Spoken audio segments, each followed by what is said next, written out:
he got out, and as soon as he got up to this door and he entered this threshold right here, he was shot with a shotgun in the face and the arm, not the arm but the chest, and he pretty much bled out right here, and his body was like hanging out of this door right here, his hand and half of his body.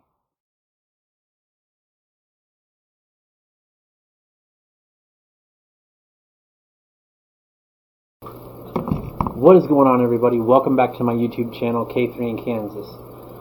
Today we're going to be doing a location video where we'll be going to Joplin, Missouri, which is not very far from where I'm at, about an hour and 20 minutes. What we're going to do, we're going to go down and visit the famous Bonnie and Clyde hideout apartment. Now, this happened in April of 1933, so it's around, I think this year it's 91 years since this happened.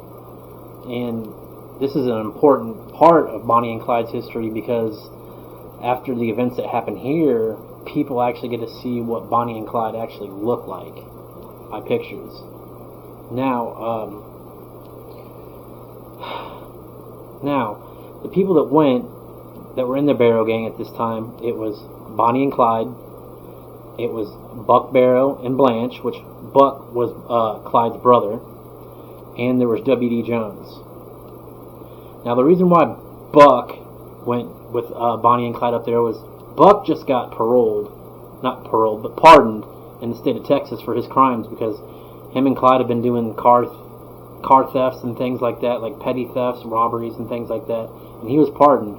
So he wanted to talk to Clyde and try to get him to like turn himself in, try to go on the straight and narrow. And during this time, Blanche wanted Buck to live up to his word and not do it either, and not go back to crime. And they wanted to split apart from the gang and go on their separate ways, but that didn't last too long. Maybe a couple days, maybe a week, which I think it was less. I think it was a couple days. So anyway, during their time there, Clyde, for the most part during his life, he wasn't very smart about not drawing attention to him. He loved. It seemed like he did it on purpose almost, but I don't think for the most part he did, but he drew attention to himself quite a bit. And, when they were all down there, they all kind of drew so much attention to him by the way they acted and their behaviors and anything, like everything. And I mean, like, they would act suspicious when people would come around, like they would have groceries and things brought to them, and they wouldn't let anybody pass that front door at all, ever, none of them. So that was kind of sketchy. And Bonnie, she liked to drink, she liked to smoke, but not cigars. Not cigars. She did not like that because of the famous photo. But they liked to drink, they liked to party. Clyde didn't like to drink a lot because he liked to be on his feet and ready to go in case something happened. Because, I mean, being an outlaw and a gangster and a robber, you gotta know that there's always somebody on your heels, and he was like that. Very paranoid. Very, very paranoid. But again, he just wasn't smart, Always bringing attention to himself. There's other places and other stories that were I could focus on, but I'm trying to stick to this. But yeah, he was very paranoid and always would draw a ton of attention to himself. While they were down there, they did jobs. They went out of town, did some jobs. Buck, W.E., and Clyde would always disappear at random times, things like that, and you pretty much knew what they were doing. Another thing that got the attention brought on Clyde was they robbed an armory down there. Now, an armory, and they got a pretty good supply of weapons. And what they got out of there, I think there was 3 or 4 BARs. Now, I'm going to show pictures of these things, and a BAR, that's a Browning automatic rifle, which, in layman's terms, it was a light machine gun that was used in World War I and World War II. Now, these are pretty powerful guns.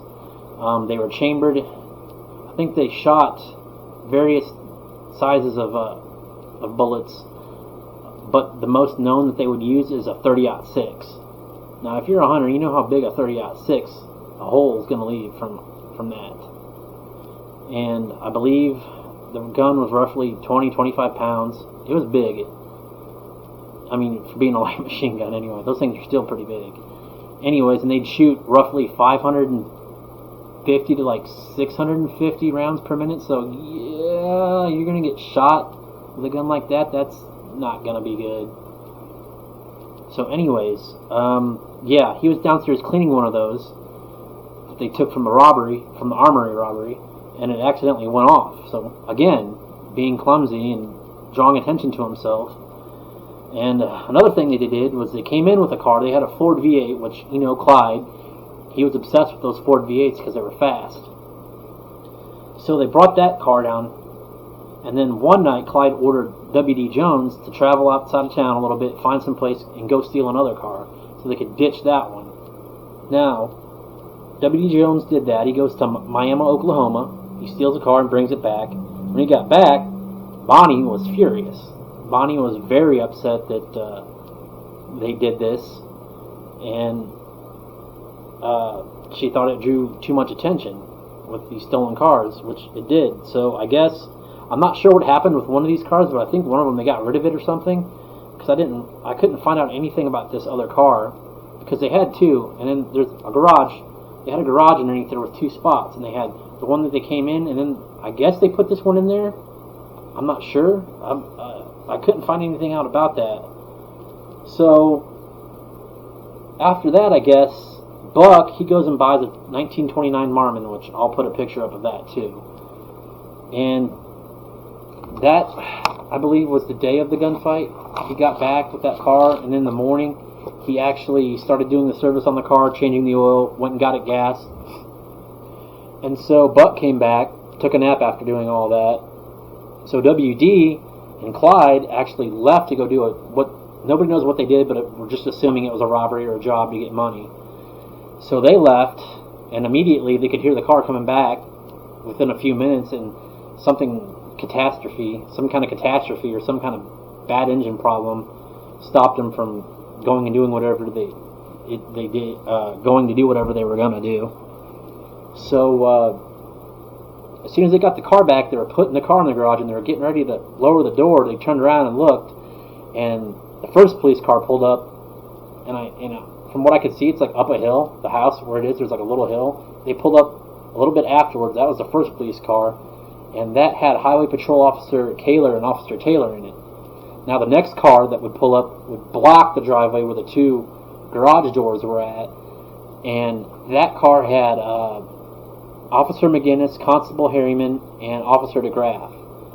Now, Constable Harryman, he was a farmer, and he was just doing this as a supplement to help with his income. He wasn't an law officer. He wasn't anybody that was, you know, he wasn't a big officer in the department or anything. So at this time, one of the officers told Harryman to go shut the door so they couldn't escape or run.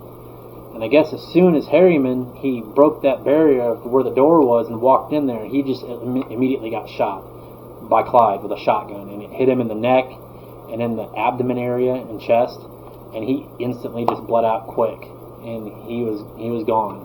Now Officer McGinnis jumped out of the car, and he shot through the top. There's these three little windows, which you'll see, and I'll throw up a picture of the building so you can see what I'm talking about. Three little windows. I don't know which side. I can't remember what they said it was. And he shot in there, and he ended up hitting W.D. Jones in the abdomen. Now, after this, McGinnis was shot. He was shot in the face, the chest, and the arm, and it almost blew off his arm.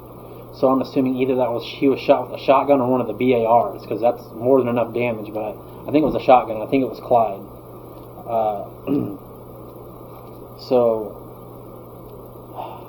his arm was almost blown off. Like, he was in bad shape. Like it was terrible from what I researched, anyways. But he was shot in the face, the chest, and his arm was almost blown off. But he didn't die immediately right there. Then Officer DeGraff got out, grabs McGinnis' gun, and hides behind the building, which you'll see. I'll show you guys where I think he hit at. The only logical place. And I guess he was firing and things like that too. And then Officer Taylor, he had to go hide behind his car, and he fired his pistol and at them, and he told Kaler, the other detective, to run and go get help. Now, regardless, I don't know how much help they would have had, but if you have 4 or 5 BARs and you got enough ammo, you're gonna mess some people up pretty bad, especially if you're shooting 30-06 like that. So they had more than enough firepower to get out of there. So WD somehow got shot again, I think by Taylor, if I remember correctly. So he runs upstairs. I think it was in the arm or shoulder or something, if I remember right. I could be wrong. So he runs upstairs and tells Buck to get up. We gotta go. Tells the girls we gotta go. There's cops here. So during this time, I guess Blanche, which was Buck's wife, she had a dog with them, and the dog got out, and for some reason she ran out of the house and went to go chase after it down the street, which that's kind of mind-blowing, knowing that the cops are there, you're getting shot at. Why would you do that? That's just insane. But yeah, so she's down running across the street. Now around this time, they all start making their way to the garage to get out, to try to figure out a way to get out. And this morning they had all their stuff packed and ready to go, but they didn't grab it. Now this is key right here. They left stuff, and I'll get to that in a little bit. So Buck went down and he moved Harryman's lifeless body because he was dead at that point. And Bonnie and Clyde and everybody got into the car, and Clyde just floored it. He floored that V8 and he blew into the cop car and pushed it out of his way, and they left. Now, on the way out, Taylor actually shot at Clyde and shot Clyde in the chest. But what happened was it hit one of his coat buttons, and it didn't even penetrate him or anything. It didn't hurt him or anything. And I think Buck got shot too, but it got deflected somehow, and all he had was like a bruise or something. And that's when they left town and headed for Shamrock, Texas, with nothing but a few weapons and the ripped up, dirty clothes I guess they were wearing. But during this time, like I said, Officer McGinnis did not die, but he was in a bad shape. He was in just unfathomable pain and shape, and it was bad from everything that I read. And he hasn't died yet, and he actually asked Taylor and Kaler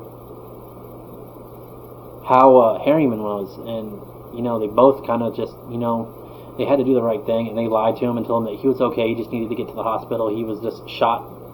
I'd assume say that he was just shot in the arm or something, or the leg, but they lied to him and told me he didn't die, but he died quick. He bled out super quick. And so McGinnis did pass of just shock from what I read on his. There's actually a picture, and I'll throw it up. It's his death certificate. But you can't read a lot because back then they had those pens, and their handwritings was kind of odd looking. But I'll throw that up here too so you guys can see. It's not really, I can't read it, so it's not really like super detailed, I would say. But the handwriting is just it's bad. But yeah, that just kind of speaks of the honor that McGinnis had. He wasn't thinking about himself, laying there with his arm like just what I imagine is just hanging off, because they said it was pretty much blown off. And if you were shot with a shotgun or a bar, yeah, that's bad. But I don't remember if he died at the hospital or he died right there, but I know Harryman died right there. Okay, guys. Now, what you didn't know was when they left, okay, maybe you did, I think I told you, but they pretty much left everything. And when they left there, they left clothing, they left weapons, they left pretty much everything that they had almost, except for what they were wearing and the few weapons that they were carrying. So, one thing that they did leave, and this is a big piece of evidence because until now no one really knew what Bonnie and Clyde looked like. Bonnie, she was just a little girl. She was just, she was a spitfire. She was 4'10", probably not even 100 pounds, little woman. Now Clyde he was roughly my size, around 5'6", 5'7" area. We're about average height. I mean, I guess 5'7's average height, or whatever. Yeah. But yeah, what they did leave was a camera. And after all this happened and everything went down, they took this film and got it developed. I can't remember if the police did it or if the Joplin Globe did it, but they developed it, and that's where we got the famous pictures of Bonnie having a pretend mock-up of her with a shotgun in her hand, like she's sticking up Clyde, and the famous picture of her with her foot up on the bumper of that Ford and that cigar in her mouth. And this photo made her livid. She hated that people thought she smoked cigars. Excuse me, pardon my language. Yeah, she didn't like that people thought that she was a cigar smoker, and she hated it. She hated it. And there's other things that she did where, she told one of the hostages that they took at one time, like, you want me to tell the cops anything or the news anything? And she was like, yeah, tell them I don't smoke cigars. That was just a mock-up photo that I took, just being silly and things like that. But yeah, that camera was a pretty significant part, because nobody knew what they really looked like until then. And from what the research that I did, and there's actually a lady on YouTube who I just got into her videos and started watching her videos. She did some great research and some great detail on these, and her name is Madam Morbid on YouTube, and she did some pretty good research, like dug down, and I learned a lot from her channel, and I'm gonna go watch more of her videos too, because she does a lot of cool things, and she is pretty good at research, and that's where I learned about some more of this. And anyways, yeah, that camera, from what I learned from her video, she went and asked the people at the museum, which we're going to go to the museum too. There'll be a video about that, about what happened to all the stuff that Bonnie and Clyde had. There's a few relics at this museum that we're going to go see, of jewelry that they stole and a couple things. But she asked, and for the most part they said, yeah, some things were just given away. Cops would take stuff, like guns and stuff, and they just take it, and a lot of it just was given away, or the cops took it, or it just disappeared. But yeah, I learned a lot from her channel, and she's a great person. You should check her videos out. They're pretty informative, and she goes in a great length of detail about this place and about Bonnie and Clyde and other things as well. So check her out. She's really good at her research, but that's where I learned about some of this stuff, especially the clothes disappearing, because I was like, they left all that stuff, but that museum only has a little bit of things. So what happened?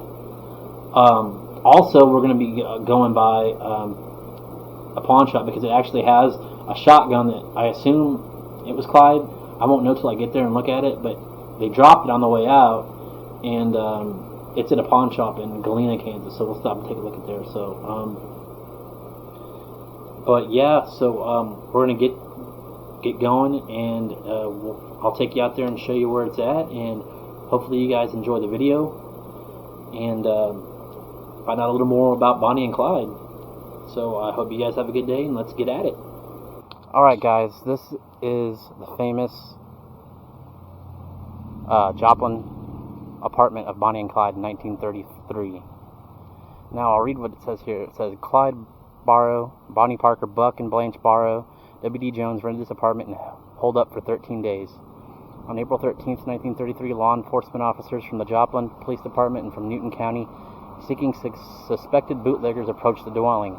The outlaws opened fire on them, killing Detective Harry McGinnis and Newton County Constable J.W. Harryman. The Barrow gang escaped, leaving behind a roll of Kodak film that yielded the first publicly seen photos of the infamous gang.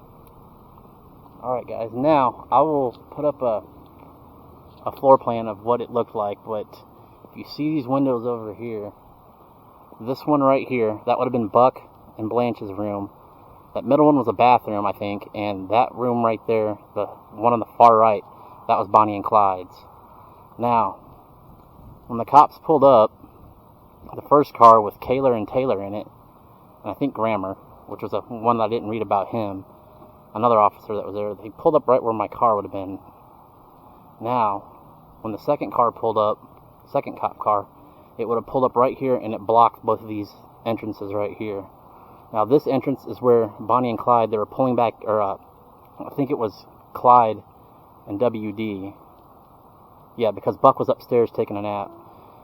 They were pulling in their, the 1929 car that they just, the 1929 Marmon that they just got because it was running bad, an engine failure, something wrong with the engine. They pulled it in here, this first one, And as soon as they did, they were getting ready to pull down the door. That's when the first car showed up with Kaler and Taylor that pulled up over there. And so one of the officers told Constable Harryman to get out and close the door. I believe it was closed or open. I think it was closed. But anyways, he got out, and as soon as he got up to this door and he entered this threshold right here, he was shot with a shotgun in the face and the arm. Not the arm, but the chest. And he pretty much bled out right here, and his body was like hanging out of this door right here, his hand and half of his body. Now after that happened, that's when McGinnis got out of the car, and he came over here, and he was shooting up, like I said in my video, he was shooting through one of these windows. That's when he hit WD. And and after that, either Clyde or WD shot McGinnis with a shotgun. That tore him up pretty bad. It tore off, like I said, it almost blew off his arm, and he would be laying right there. Now DeGraff jumped out of the car, grabbed McGinnis's gun, and I assume he hid right behind this wall right over here and was firing and all that. And that's when Bonnie and Clyde, I don't remember what car they took out of here. I know they abandoned one here, the Ford, a 1933 Ford. They abandoned one here, and I think they took that car and just got out of here. Now during this time, before they left, that's when Blanche, she actually was chasing a random dog that they had down the street right here. She ran out, and I could not imagine why she would do that while they're getting shot at. But yeah, after McGinnis was shot, Taylor told Kaler, which both of their names sound familiar, to go run and call for help. And that's when Clyde got into the other Ford, or no, the Marmon, I believe, is what they escaped in, and he floored it, and he pushed the cop car out of the way, and then they just ran down this street right here. But yeah, this is the famous Bonnie and Clyde shootout house, and I'm not sure if you can see any bullet holes up here or not, because I thought someone said that there was. But yeah, you can see, yeah, right there. Right there. That's a bullet hole, or where a bullet reflected off of the stone.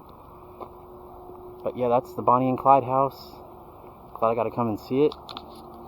And hope you guys enjoy the video, and we're going to get out of here and go look at some other things.